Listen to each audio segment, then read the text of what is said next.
Hey, what's up guys? As you can tell by the title of this video, of this vlog, it's going to be about the kind of state of the country that we're in right now. Things are, it's quite a surreal time right now. You know, the George Floyd tragedy that happened, or you know, that, you know, he died at the hands of Officer Chauvin, and his you know, fellow officers were accomplices in his murder. It's you know, it's a problem that's been there. You know, police brutality has been a problem. It's always been there, and we've always known about it. You know, there's Breonna Taylor as well, and you know, it's always been there. But like, and people knew it was real, but you know, it had never been so visceral, so obvious, and so like you know, pointed out in such a clear way until now, or at least you know, we're at a point, you know, as a country where we can acknowledge it for what it is. So you know, there's these protests that are going on, and then those evolved into riots, and you know, it's a back and forth between the country, the police, National Guard, and the civilians, and you know, there's marches going on, and it's a chaotic time, that's for sure. You know, we're in the middle of quarantine, and now we're again, you know, rioting and, you know, meeting in crowds again. So it's interesting time for sure. I'm kind of like, my head's in so many different places right now because there's so many topics I want to cover in this week's vlog. Definitely though, that kind of takes the cake. This topic is at the, you know, the very forefront of everything that's happening right now. It's probably the most important type of you know, piece of you know, news to you know, that should be in the forefront of our minds, you know, at this point right now in the country. But you know, I've made a post on Instagram. You know, I did do the black square thing, even though that's like slacktivism or whatever. You know, I'll talk more about what I think about the actual problems that's going on in our country. But and you know what, you know, my own kind of contribution will be towards that in a minute. But you know, now that we've kind of talked about that kind of you know, information, and we can table that for now. Some lighter news, basically, the stuff that I'm excited to talk about actually is you know, all the things that are going on in my life right now. So the phase 2 of reopening the country, or of Boston, began today, June 8th. So I'm so happy about that. Actually, tomorrow Cam's coming to visit, and I'll probably open with that scene. Or no, actually, I probably shouldn't open because I should talk about. So never mind. Okay. Yeah, Cam is probably gonna be visiting tomorrow. We're gonna, you know, hang out. He's gonna visit. He just finished his board, so that'll be fun. And luckily, phase 2 just started, so we can actually go to restaurants and stuff, and you know, actually be outdoors. So that'll be cool. If I vlog when he's around, I'll play the clip that I film right now. What's up? What's up? What's up, guys? We are back in beautiful Boston again. It's the main man, Dr. Edivari. He's visiting Boston. He actually probably did better than you at the boards, physically speaking. So we just chilling, Jay chilling at the seaport, at the pier. Bro, this place is so dope with the skyline. It's a good day. Alright, see you next time. Okay, so that was cool. I got to hang out with Cam. That's fun. It's cool that, you know, You know, we get to be around, you know, and still hang out. And that's, you know, that's part of the reason I was happy to be in Boston, because, you know, I could be in Providence, I could be in New York, I could be in Ohio relatively easily. It's just such a convenient location in general. But I'm moving to Los Angeles, so it's kind of bittersweet. But you know, similar to that kind of bittersweetness is okay. Oh my god, bro, my head's just like out of whack right now. I'm just like, if you can imagine like static, bro, like that's what my brain is like right now. It's just fucking static right now, and I can't even talk.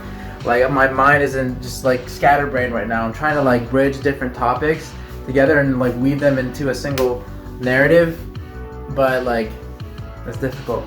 Anyways, you know, the other thing that's bittersweet is the fact that tomorrow, June 9th, that is going to be the 1-year anniversary of the day that I arrived in Boston, and I actually like moved out here for the first time. So it'll be a full final fucking year, and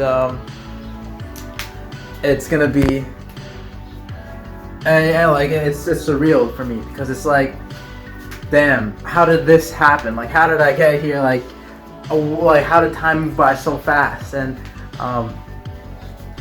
you know, like I did not imagine I'd be here at this point last year. Like I'm a completely different person since that kid who first arrived in Boston exactly a year ago.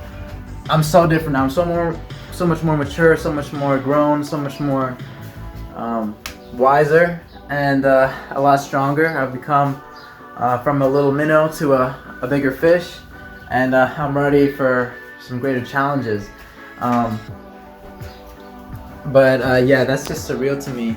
I had no idea I'd be here. I thought I'd have started a business. I thought I'd have done all this stuff, and in a way I have, but you know, a lot more things happen in the way. It's like getting, you know, a six-pack. I remember in senior year in college 2 years ago, I decided I was going to get a six-pack, and I had a visualization in my mind of what it would look like, you know, before that. And you know, as you get closer and closer towards your goal, it happens, but it doesn't happen in the way that you expect it to, right? Like you have genes, so like your six-pack is going to show up differently, and like you'll kind of see how, you know, what your genetics, you know, have, you know, given you or blessed you with. And my abs are kind of like not like completely symmetrical. They're like also I like they don't like my full body. It's not that, like, I don't know, you'll know what I mean. But yeah, basically my abs didn't look like the way I thought they would. I mean, that's not to say that it didn't look cool, but like you know, it happened. You know, my goal happened, but it didn't happen the way that, you know, I imagined in my head. And so in a similar way, you know, coming to Boston, I did achieve a lot of the goals that I initially came here to do, which was to, you know, start my career off in a big city, network with, you know, really smart people, Harvard students, MIT students, you know, big fishes in the city, some huge, you know, investors. I got to meet up with other entrepreneurs. I was part of different communities, Startup Grind, Boston Software Crafters, and all like different kind of communities within the city. And you know, I learned a shit ton. I did so many different jobs, so many different things. So and I did start off my first businesses. I started my YouTube channel like in earnest. I made Hustle Culture, and I incorporated in Delaware. So I officially did start a company, but Los Angeles, I guess, is the next step. And you know, there'll be more kind of challenges to that come along with it as well. But I'm veering further and further off from the main point of this video, which is the riots, but I'll get to that in a second. There was one more thing I want to, oh yes. I guess the bridge between this topic and the riots, again, returning to that, is basically my mixtape. So I am actually completing my mixtape. I just finished a track yesterday called Butterfly Step, inspired by the riots and by Muhammad Ali, who I share a name with. And so this track, Butterfly Step, is about the riots, and it's going to be on the mixtape. It's dropping July 4th, which I'm excited about. There's going to be 7 tracks, I believe, including Unbothered, and the track I made with Willie G called Excuses. And I'm excited about this. I'm actually, I'm putting in a lot of effort in it. And it's a mixtape. It's not an album. It's not, everything that I, imagine a fully fleshed out project will look like. But in terms of, demonstrating my range of skills I have, singing, rapping, my lyricism, my kind of vibe, all of that, and in the range of topics that I talk about, that's what I kind of want to demonstrate in this mixtape. I want to demonstrate what I'm capable of, the potential that I have, and what I can cultivate in the future. And I also wanted to acknowledge kind of the different inspirations that I have.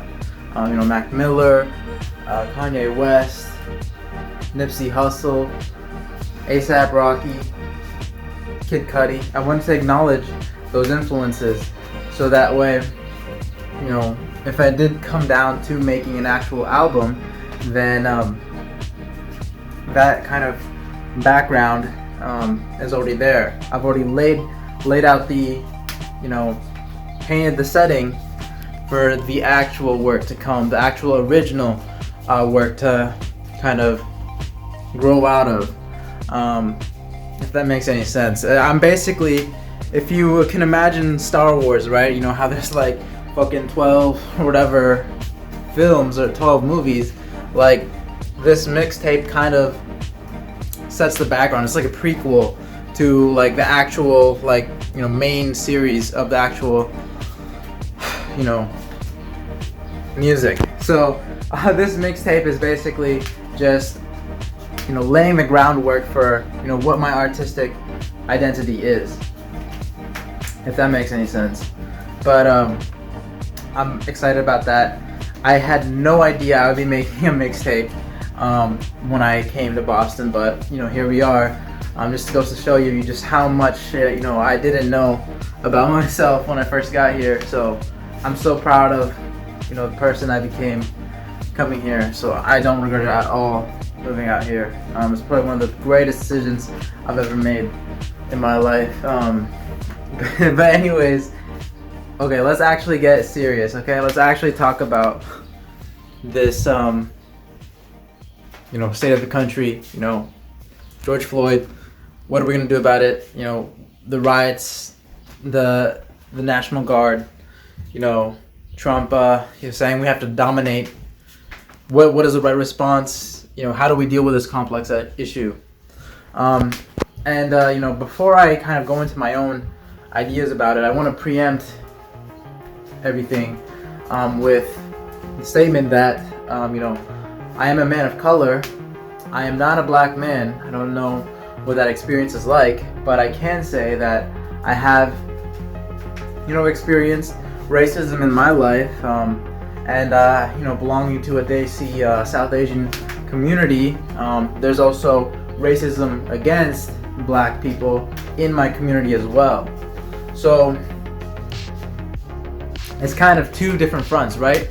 I've experienced racism at the hands of the white man, and I've also experienced racism upon black people as a brown man. So it's kind of complicated. There's kind of different social strata that navigating here. But what I will say is, for firstly, in the South Asian community, in the Desi community, which is Pakistan, India, Bangladesh, I'll say that Hasan Minhaj's take on it, kind of making accountability for the South Asian community. I agree with his statements. Go see his video about it. Okay, that I know I'm kind of deferring my own ideas to someone else, but if you're South Asian, that's definitely something you should see. If you're not, even, it's also a good video, because it talks about how the civil rights movements for blacks kind of was also a movement for immigrants, people of color in general, and they kind of paved the way for people of color like myself to even exist in this country. So that's a point to acknowledge. Then, okay, as for statements about the black experience in America, Trevor Noah, his kind of take on it, that was pretty brilliant too. It kind of really explained how the experience of being black and the power dynamics, he really was able to kind of outline that in a very clear and non-accusatory way. So I really like his statements about that as well. So Trevor Noah and Hasan Minhaj, if you haven't seen those two, their takes on the problem, then you should definitely educate yourself about it, because obviously part of the responsibility of this time that we have, and part of the responsibility of resolving this problem that we have innate in the structure of our society, is to be educated about these problems. Okay, so there is something that has to be done, right? We can't have it, people dying at the hands of the police, the authorities who are supposed to keep civilians safe. So we do have to do something. Education is one of the things that we can do. That's one of the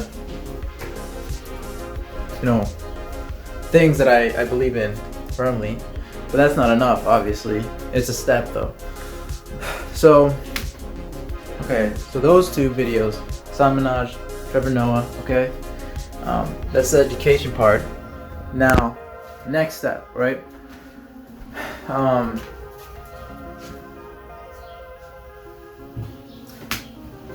What is my personal take on the problem, right?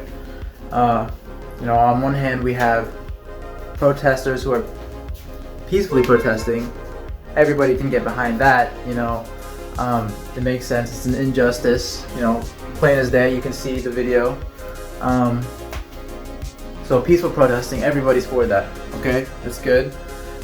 When it turns into rioting and looting, that is not okay. Obviously, it hurts black businesses, it hurts society, and it doesn't help. It doesn't help change other people's idea about things. Obviously people can understand where it's coming from, the anger, the violation of the social contract, which Trevor Noah also talks about. They can understand it, but it's not going to help. It's not going to help change the problem. And also it's disrespectful in a way to, I don't want to be so harsh about it. I don't think Martin Luther King Jr. would have agreed with it, is what I'm saying. But okay, that said, okay, on the side of the white man, okay, what would, what's going on there? Is Officer Chauvin, if we're being fair to him, playing devil's advocate to a degree,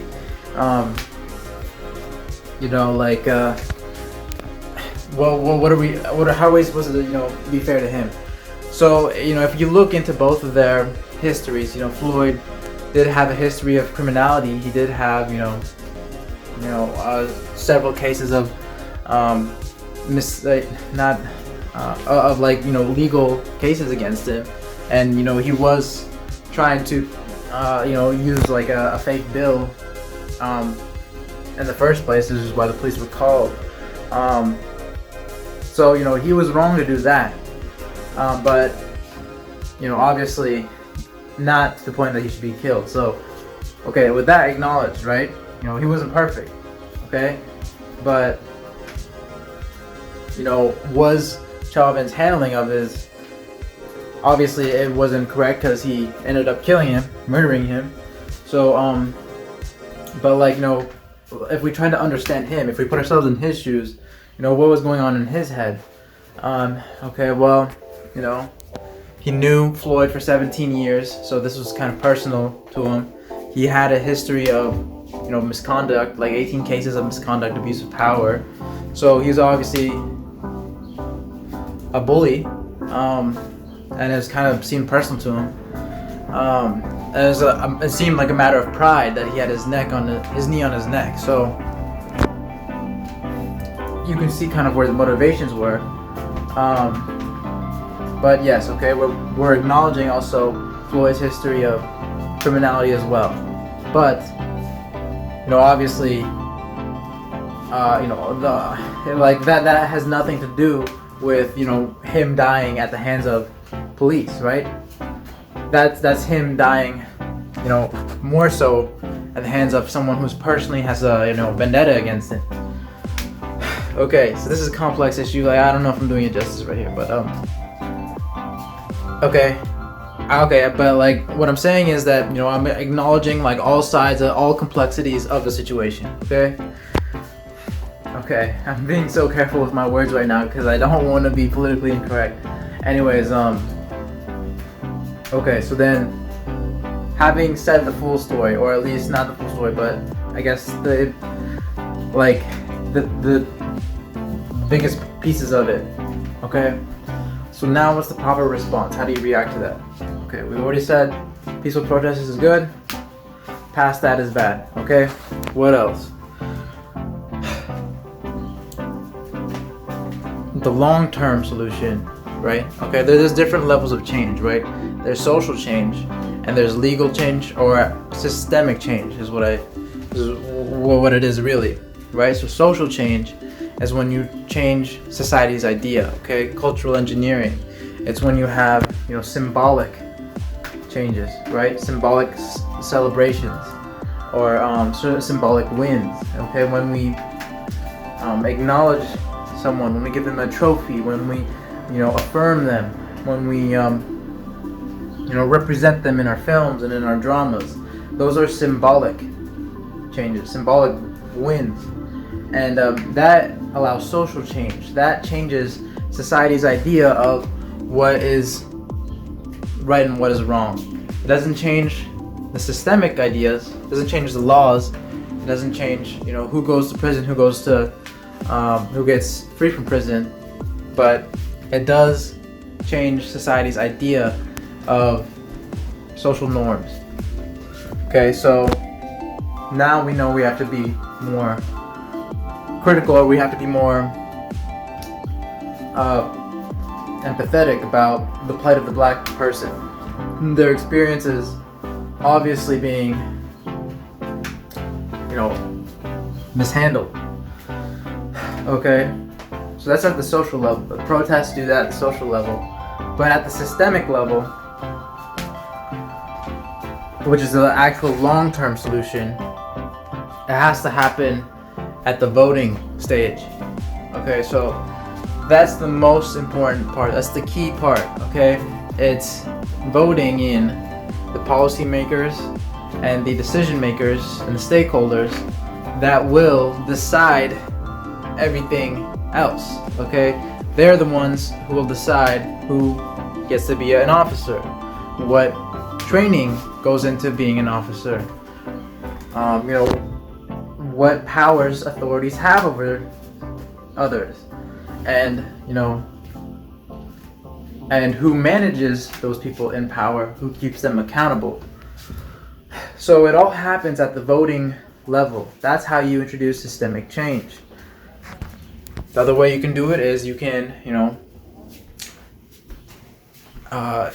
send letters to Congress. You can show up and, like as a jury, you can do your civic duties, and that, participating in the levers and pulleys of society, that is what introduces systemic change. Okay, and Obama talks about that as well. He in his piece as well. Okay, so now we've talked about the levels of things that you can do. Okay? Personally, what am I going to do? Okay, I know this is getting really long, but bear with me, okay?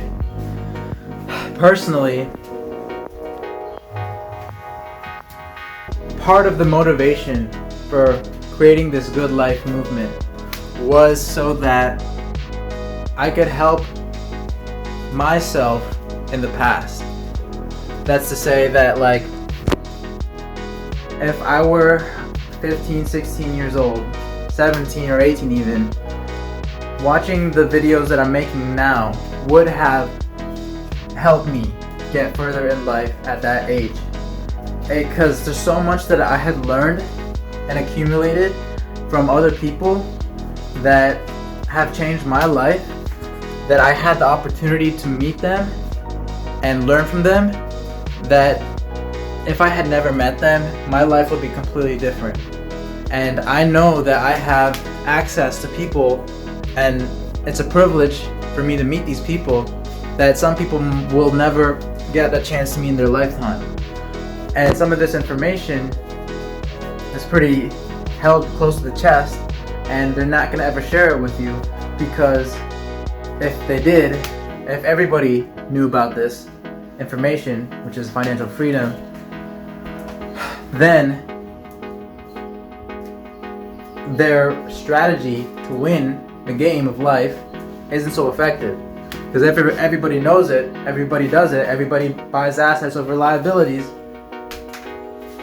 Suddenly there's no market for consumerism, there's no market for the common man, because everybody's climbing the ladder, right? So there's levels to this game, okay? So what am I going to do, okay? That's the motivation behind this good life movement, teaching all these things, okay? And basically, this movement is also for people who are disenfranchised, who are poor, who are, looked down on, who don't get a chance, who don't get a second, swing at the bat, like people who suffer from oppression, or from racism, or from immigration, or from ageism, or from a checkered past. I don't care. This movement is a ladder up, okay, from the bottom to the top. Anyone can join it at any level that they're at. That you could be already pretty wealthy, and you can join this movement and become even wealthier. You can be at the very bottom. You can have just gone out of prison. You don't know what to do. You can still go up from there. It's from the bottom to the top at any level, okay? You can always focus on getting rich, getting fit, and doing good. You can do that at any level, anywhere you are. If you're handicapped, it doesn't matter, okay? Okay, with that said, this financial freedom literally sets you free, right? You've heard of fuck you money, right? Fuck you money is enough money that you can say fuck you to anybody you want to, because you can afford it, right? No one can tell you what to do. Now that might be a very kind of limited mindset, but it's so basic that you can see it for what it is, and it makes the idea so simple in a cartoonish way, but it does, you know, let you see kind of an exaggerated format and a skewed format, you know, what I'm trying to say. So, money will set you free is kind of a short-sighted ideology. It's, you know, deeper than that, but I guess you're thinking, if you haven't thought about it before, that if you made more money, you have more options. Okay. With that said, my movement, why I'm teaching financial freedom, is to give you more options. Okay? So that's part of my doing good, is that I'm trying to give you a way, give you access to information that can change your life. Potentially. It changed mine. So I'm going to give you access to that information that I personally would have found incredibly useful if I never had heard it before. Okay? So, I don't know why I'm laughing, okay? I guess I did. It just sounds so arrogant, so that's why I'm kind of laughing at how ridiculous this is. But anyways, I lost my train of thought, but I'm going to end it at that. I know this has been so kind of fucking surreal, like all over the place, but if we focused all together, right? You know, tying in all the points, okay? I basically want to change people's lives. I want to help people change their lives, improve their lives in the same way that people have improved mine. And if I can do that, if I can improve someone's life just by, you know, making a video, recording myself on my phone, then why the hell won't I do that? That's what I basically want to say, and I'm going to leave it at that. If you learn anything or were entertained, drop me a like, leave me a comment, hit the subscribe button so you don't miss next week's video, hit the notification bell so you're reminded of it. And as always, I love you guys, and I will see you next Thursday. Peace.